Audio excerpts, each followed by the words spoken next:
And welcome everyone to our session today on integrating leadership soft skills into your CTE program. Now, do your students understand the importance of things like vision, diplomacy, coaching, or team building? Well, whatever career path that they choose, employability skills or soft skills will help them succeed as leaders. So in this session, we want to share tips and some best practices for integrating the leadership skills into any program to teach students the soft skills that they're going to need for leadership beyond the classroom.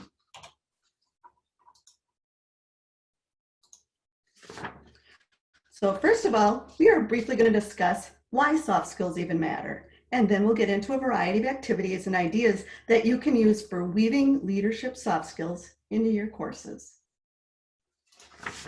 So first, let's define just what these skills are. Employability skills, also known as soft skills, are the skills needed to help keep and get a job. Now, soft skills are also incredibly important as they relate to leadership.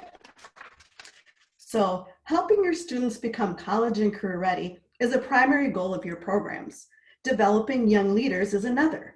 So one way to ensure career readiness is to give your students the opportunity to actively practice a variety of soft skills. So you can use scenarios and activities to introduce students to many important soft skills, such as these on the screen in front of you, that are highly desired by employers. So through a variety of activities and discussions, you can relate each soft skill, which ties it into leadership development. And we'll show you how to do that today. First of all, do not underestimate the importance of soft skills in the workplace. In a recent study conducted by LinkedIn, 57% of business leaders rated soft skills more important than hard skills. Now, another statistic by a group called IQ is the fact that 89% of new hires that don't work out, it's because of that soft skills gap. Now, job success, we know, is deeply dependent on employees' soft skills. So let's take another look at a recent study conducted by Harvard, where they came up with a statistic that said 85% of job success comes from having well-developed soft skills and people skills. And another recent study found that the more a company focuses on internal leadership development, the better it performs meeting its objectives. So let's take a deeper dive into how we can integrate leadership soft skills into everyday lessons.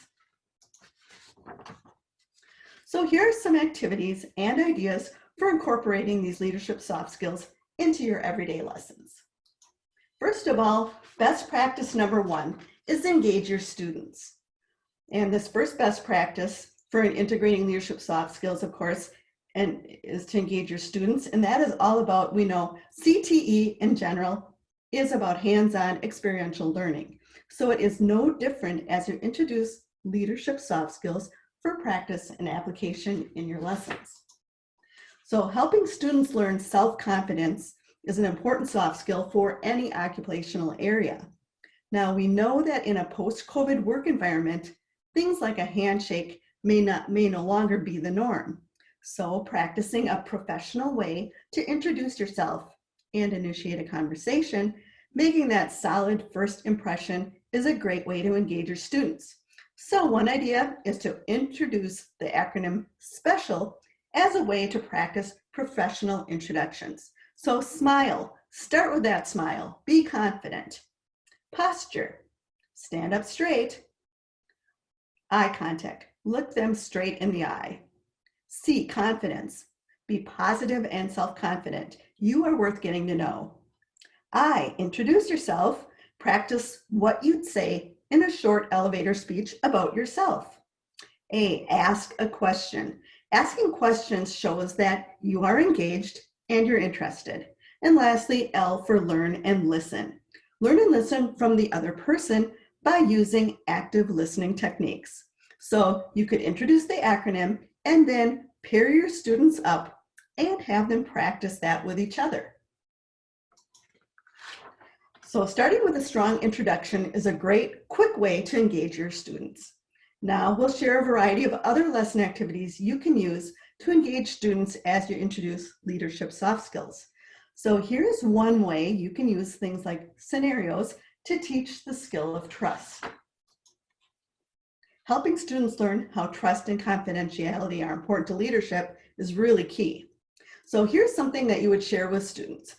Using confidentiality is a great strategy for building trust. It's important to keep any confidence that you have been entrusted with by someone else. You can't expect to be an effective leader if you betray the trust someone has placed upon you. One of the most common signs of someone who cannot be trusted with confidential information is the person who says, "So-and-so told me this in confidence, but I know you won't say anything." While you may feel special that this person trusts you, what about the person whose information they promise not to divulge? Has this ever happened to you, or with someone you trusted? So have your students share any examples that they might be comfortable with. Now, a few potential discussion questions could be, are you someone who can be trusted with private and confidential information? Why or why not? To gauge your trustworthiness in this area, ask yourself, how would you handle the following scenario? So you divide the class into small groups, maybe 3 or 4 students, and you would share a confidentiality scenario, such as the one that you see on the screen, with each group.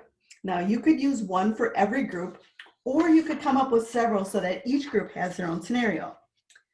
And then you could also work in the groups where they have to come to consensus on just how they would recommend handling each scenario, along with the reason and why they chose their answer. So here's the scenario we're going to share today. Your friend, who's also your partner and co-owner in the restaurant, decides to go solo and open his own restaurant. It will directly compete against you. You've been through a lot together and have plenty of information that could negatively influence his reputation. Do you leak this information? So your small groups go ahead, discuss, and then after that you bring the class back together and you would have each group choose the scenario. If you have multiple scenarios, choose one scenario to read through, and then they'd have a representative from the group explain their answer as well as why they chose to handle the scenario the way that they did.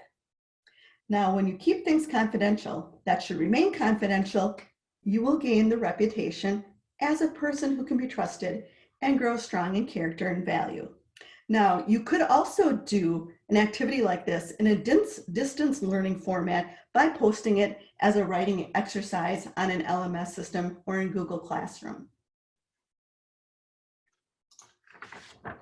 Conflicts in the workplace can be a distraction. They can destroy motivation, reduce productivity, and lead to anger and frustration overall. So as a leader, it's your job to successfully facilitate conflict resolution. Now, we know that some conflict is natural in the workplace and can many times lead to healthy discussions and innovative solutions. So there are 5 conflict approach styles to choose from according to the Thomas Kilmann model. And that is the model that we're going to use in the next activity to help students understand conflict resolution. So the first thing you would do with students is you would give an overview of the 5 conflict approach styles. And I've got the 5 styles listed on the screen in front of you, 1 through 5. And I'm just going to share a little bit about each one. But if you want more information on the Thomas Kilmann model, there are many sources out there on the internet. You just have to type in Thomas Kilmann model and you'll get a lot of supporting information, and you can decide to what degree and what level of specificity you would share with your students. So number 1, competing. Leaders use their position, knowledge, or persuasion to control subordinates. This style is typically used in emergencies when a decision must be made quickly, using autocratic leadership to resolve a problem. Number 2, collaborating. This participatory leadership style fosters an environment of cooperation and collaboration. Employees learn to function and solve problems as a team. Number 3, compromising. Both sides in the conflict give up something to gain an agreement. Leaders using this approach encourage team members to concede when necessary to maintain productivity rather than continuing to argue. Number 4 is avoiding. This strategy means ignoring the conflict. Effective leaders recognize that delegating conflict resolution to a third party on occasion can be effective in situations where emotions run high and mitigates the temptation to ignore the issues. And number 5 is accommodating. For the greater good of the team, a team member may surrender their position. When stakes are low, this can promote unity and foster a productive environment. However, this doesn't work in the long term. So in this activity, students would read through a workplace scenario, and then they're tasked with using a conflict approach style to solve it. So let's read through our scenario that we're going to share with students. You are the head chef in a local cafe. Anna and Jose both work in the kitchen. Jose was hired a few months ago, and Anna has worked there for 9 years. Jose, while a competent worker, tends to procrastinate. Anna works more steadily and keeps on top of her tasks. Anna complains to you that she feels she has to worry now about Jose's work along with her own. Anna and Jose rely on each other for certain tasks to be completed. Anna is uncomfortable with waiting until the last minute, and because of the conflict, Jose is missing more work, and you suspect it's because he wants to avoid Anna and her anger. So, how do you resolve the conflict, and which conflict approach style would you choose and why? Number 2 best practice is instilling professionalism in your classroom. Now, I was recently, a few months ago, in an Illinois CTE teacher's classroom, and that instructor who had come from industry was lamenting the fact that many of her students couldn't communicate clearly, didn't know the value of showing up on time, and things of that nature. Well, a great place to start developing these skills is in the classroom, especially if they are not experiencing these requirements anywhere else. So by demanding professionalism, you're setting your students up to succeed in the workplace. So that said, the key here is for consistency. So every day, make sure your students know they're expected to arrive on time, come prepared, use proper spelling and punctuation, dress for success, and things of that sort.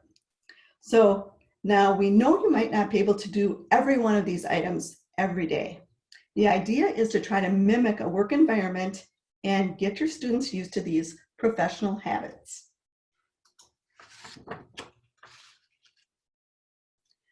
Now here's a lesson idea on professionalism.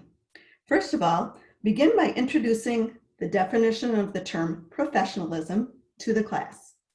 The Merriam-Webster Dictionary defines professionalism as the conduct, aims, or qualities that characterize or mark a profession or a professional person. And it defines a profession as a calling requiring specialized knowledge and often long and intensive academic preparation.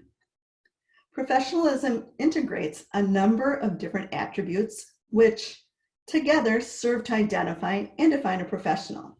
So students, you would have them complete or answer the question, what are the attributes of a professional? Now, if you're in person in class, you could give them maybe 5 minutes to identify as many professional attributes as they can. You could continue then on by sharing an image with a professionalism saying, such as the one that I have on the screen in front of you. But if you Google that, you'll find many. So this is just one example. So most of the attributes or characteristics of a professional can be summarized as how you act, how you look, and how you think. So you'd ask your students to share the attributes that they've identified in the previous step.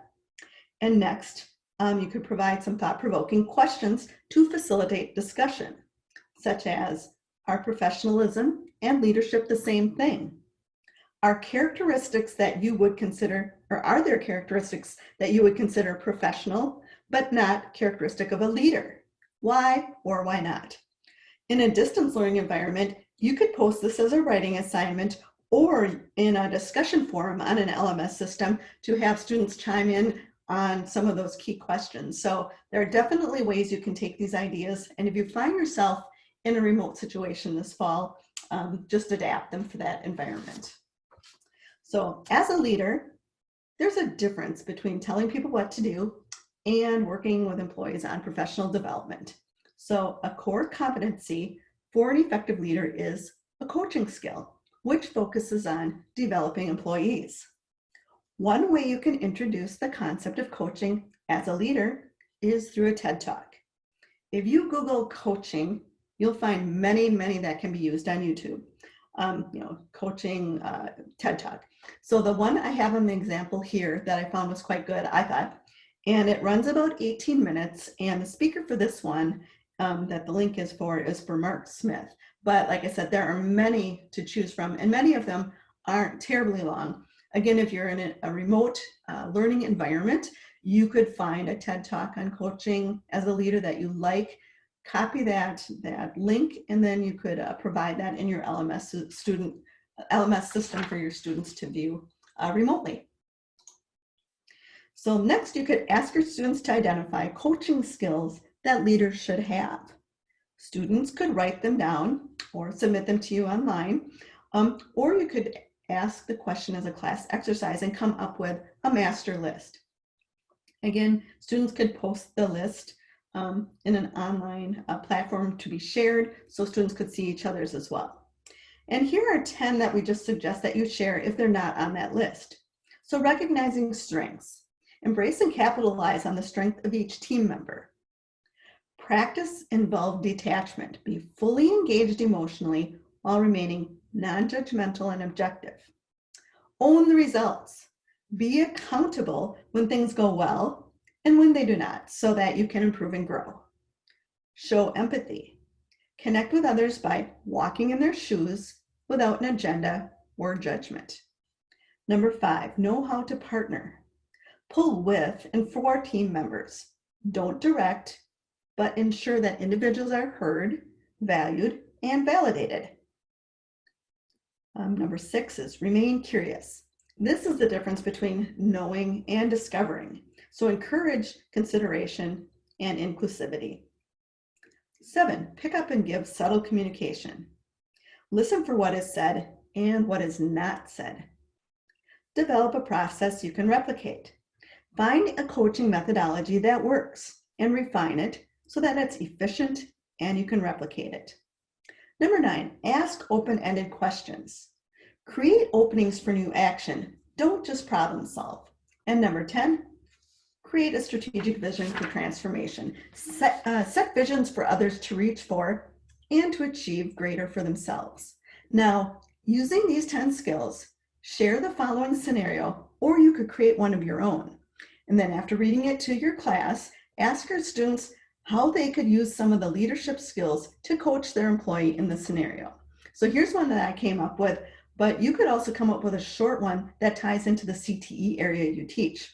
So here's one I came up with. You are the manager at a local convenience store. On Monday, you observed your cashier, Michael, being rude to a customer. The customer said that they received the wrong drink.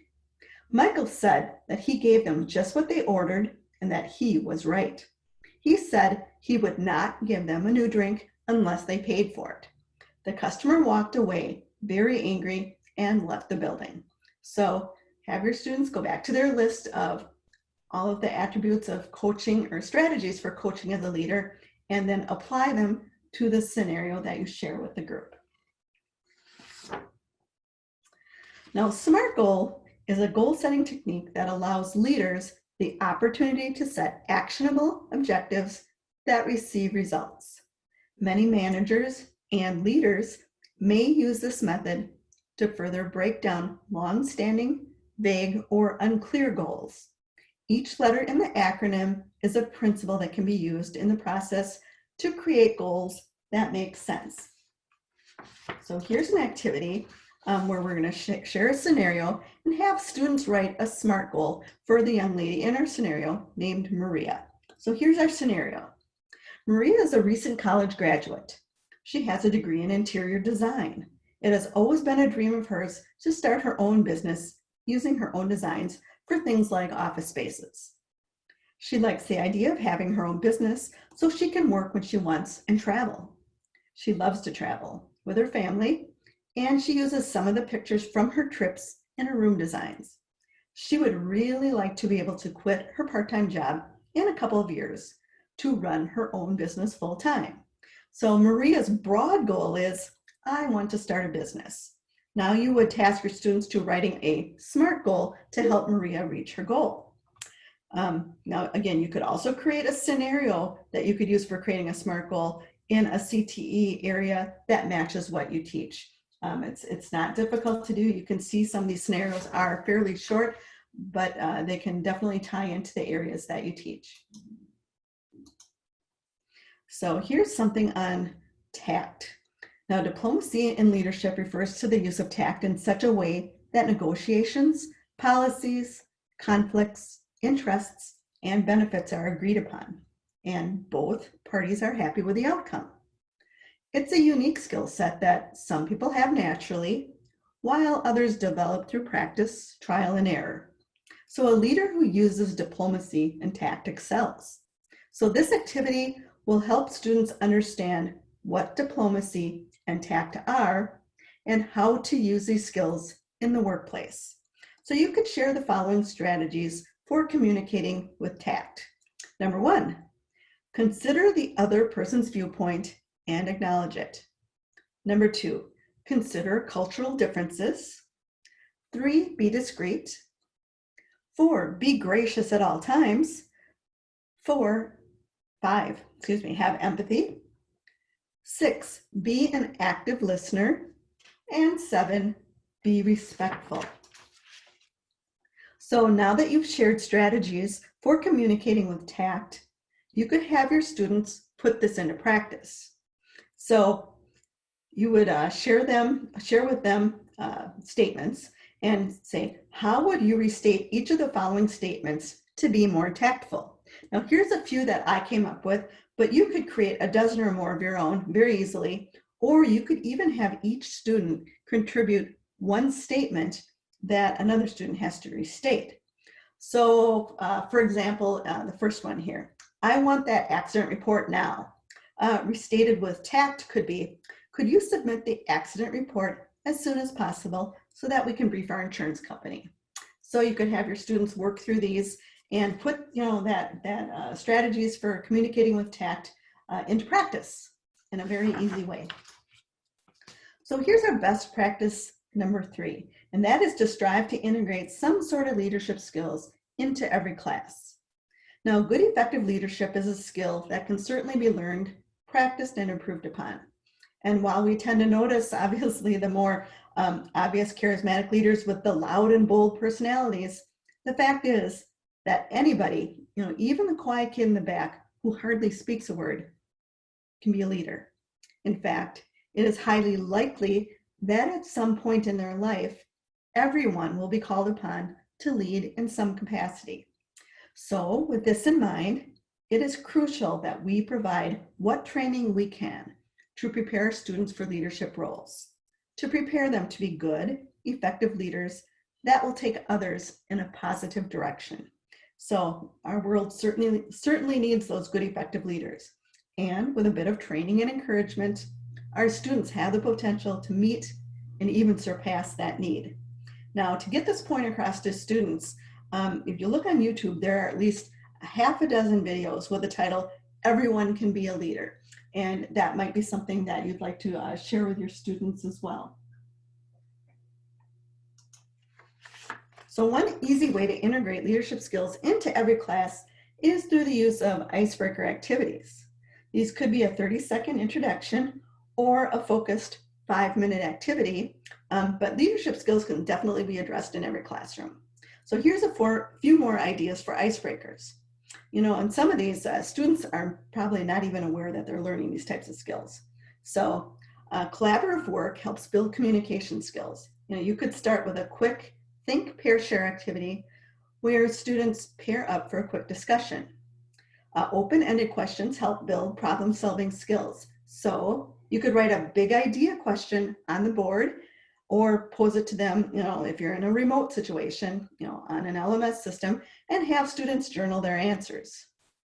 Reflection activities help build critical thinking skills. So you could use a KWL chart at the beginning and again at the end of the class to help your students reflect on what they know and what they've learned. Oral speaking assignments help build self-confidence. You could do introductions with a twist. You could ask everyone to introduce themselves and then state something unusual about themselves that no one knows. Help students develop time management skills.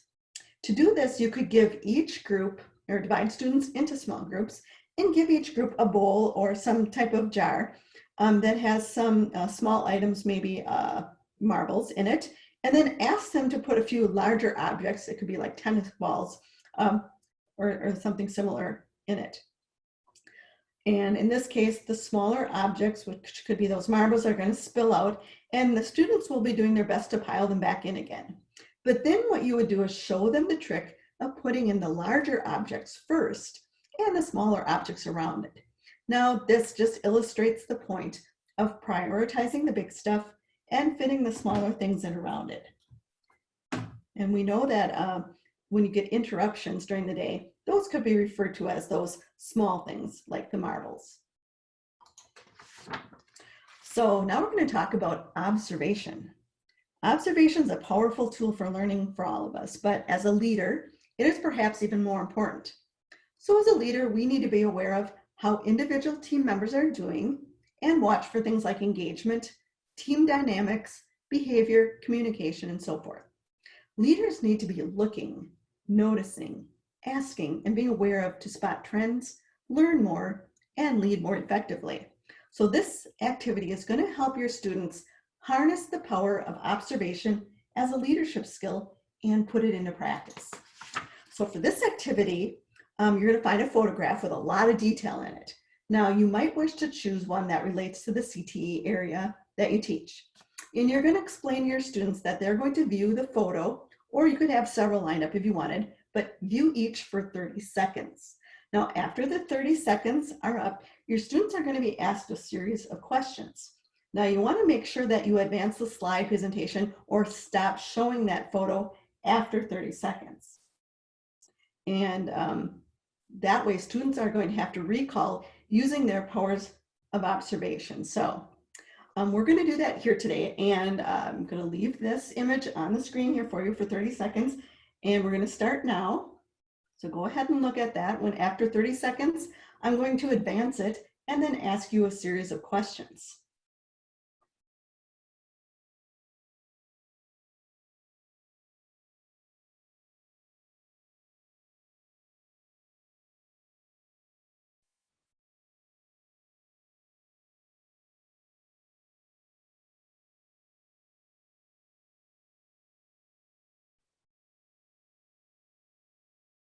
Okay, our 30 seconds are up.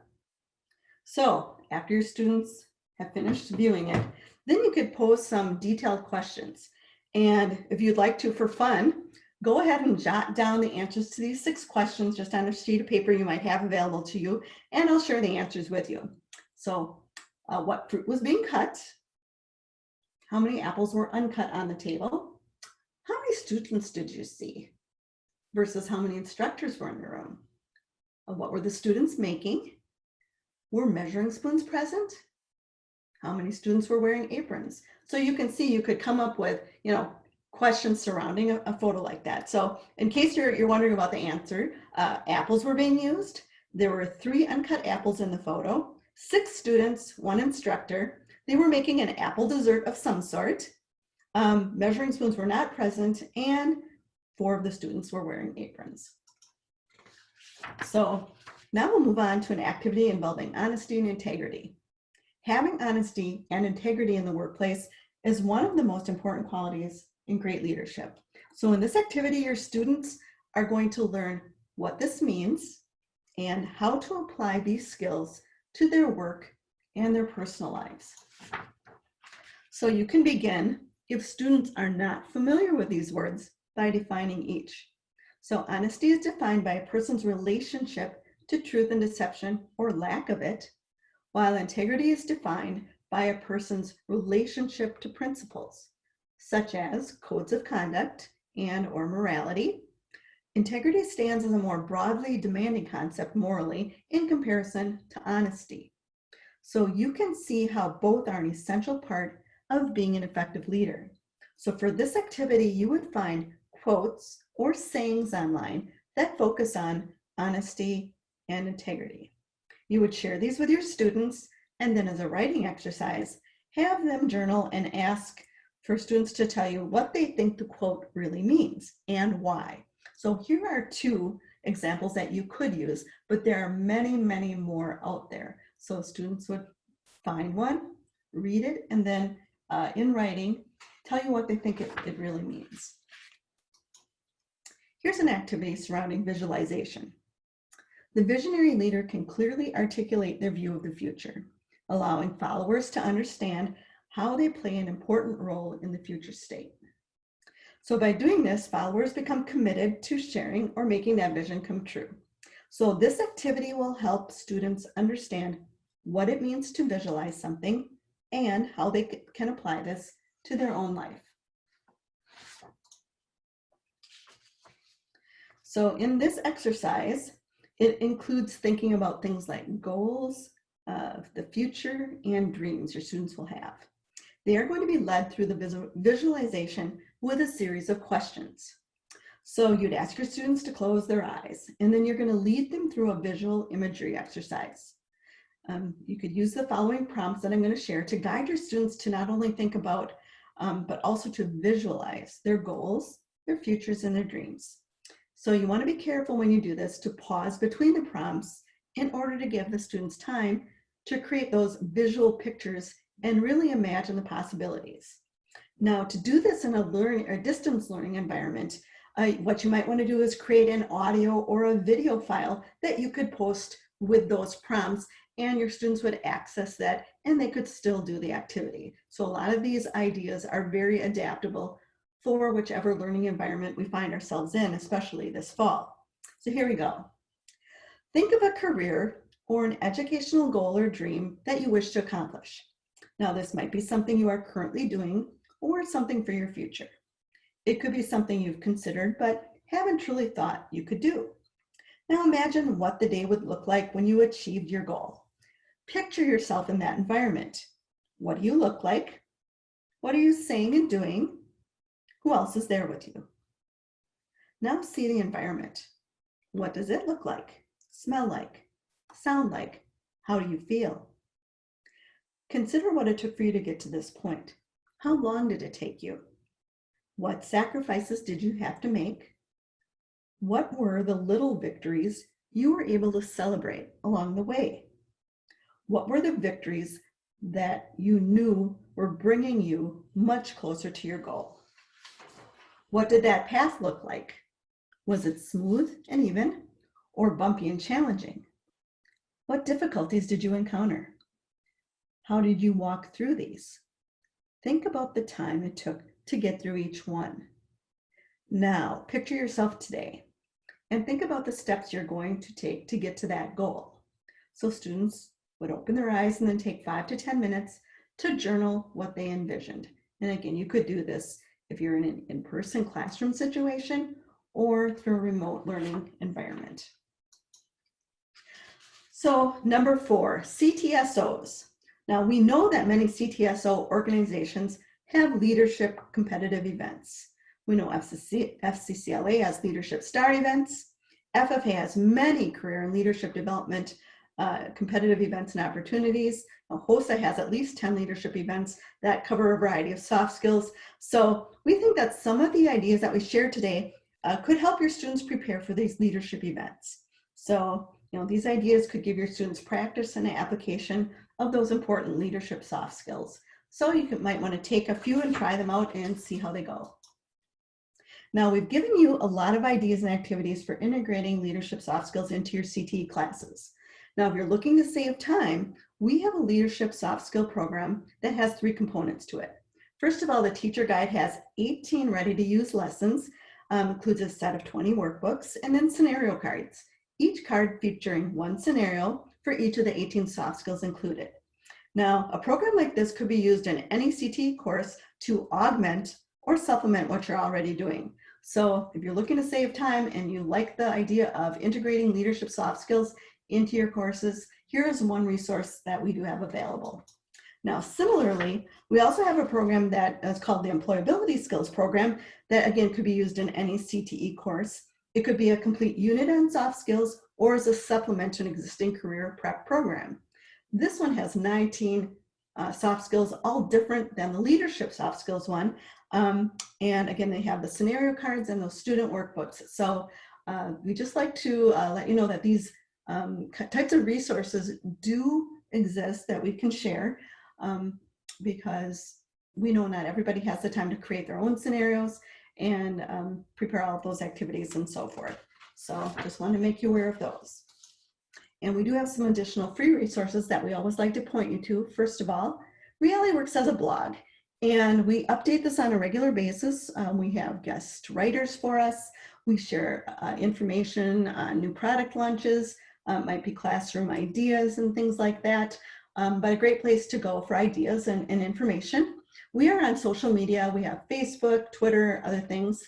We also do a series of webinars monthly on a variety of topics, and many of those are soft skill related. Any webinar, including the one today that we do, we record and we archive them, and they are available to you on demand. So if you are looking for some additional soft skill ideas in general, a great place to go would be our webinar link that you see on the screen in front of you. And there are dozens of webinars out there that you can watch. Usually they're around 30 minutes, so not real long, but they may also be helpful for providing ideas for you to use in your classes. We have 2 brand new online courses, and they are on our employability skills and our leadership soft skills programs. Both the print programs in the slides that I just showed you are now being turned into online courses that are all done and available to students via online format.